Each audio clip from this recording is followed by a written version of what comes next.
The Fabelmans, that's right, folks. Coming off of his super successful run with West Side Story, I say that loosely because it was his best film ever made, and it did financially terrible. Spielberg's like, I am in a weird era of my life where I need to recap and reminisce about all the good things I've ever done and where my life went.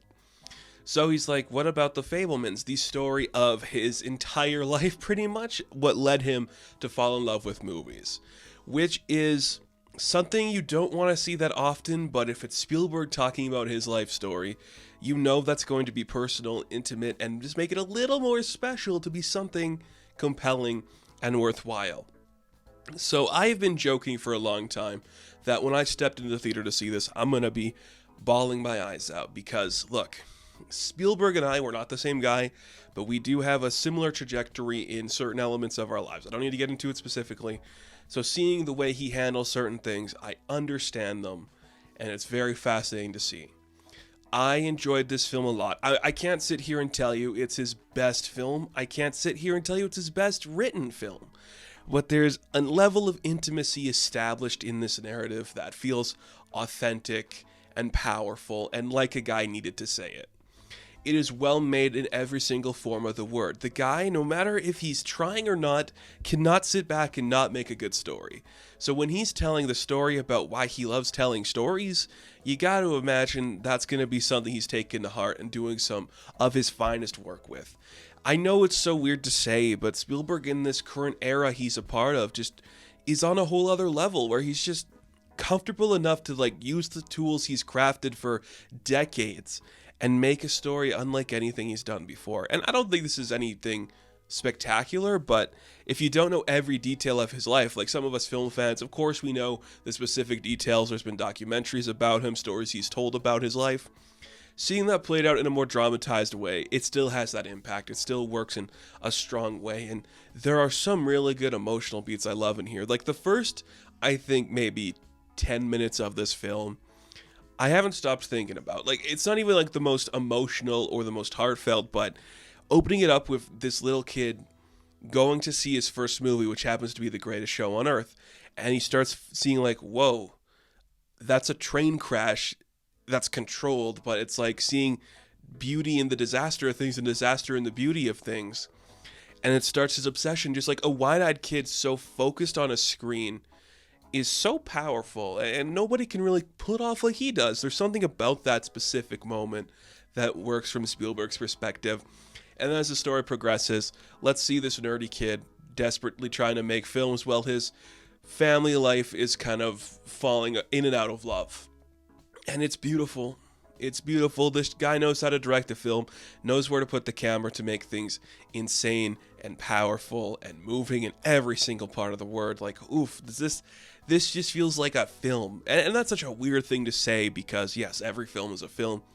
But you feel like the essence of, there's not enough of these on a big scale like this anymore, where things are this powerful and emotional that you are supposed to run out and see that isn't on streaming.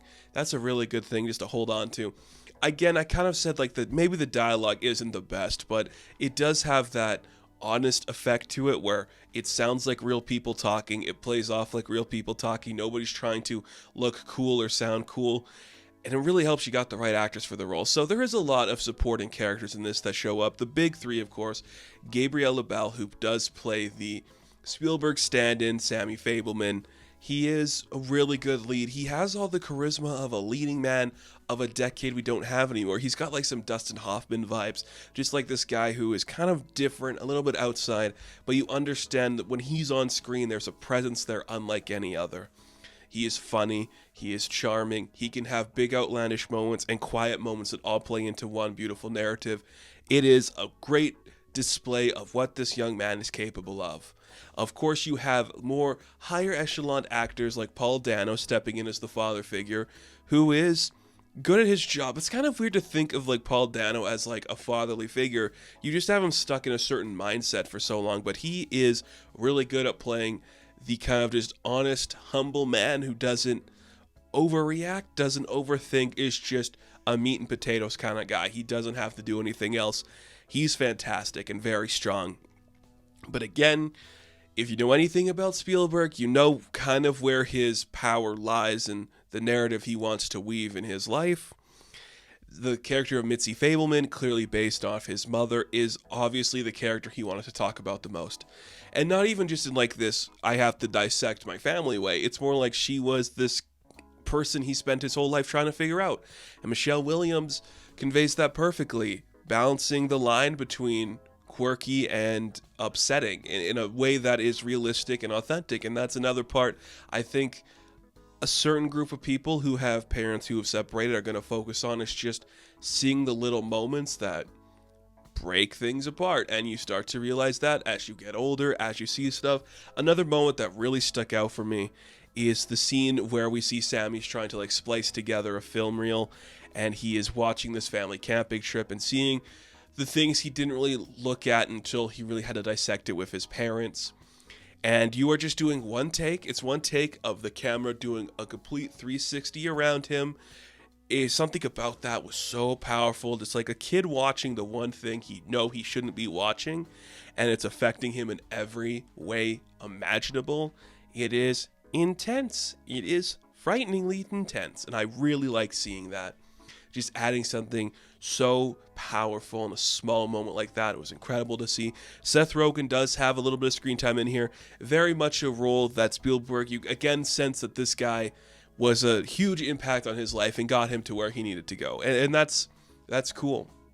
You know, I think there's something humbling about telling this story this late in your life. Sure, it's because, you know, maybe a lot of the people you might be hurting are no longer with us, so you can just be honest about it. But if you're like a master director who grew up using film reel and all that classic stuff, and you're giving us an open montage of like, hey, this is the equipment I would have used at the time period to make my little home movies, you are going to film that like nobody else, and you do that so perfectly.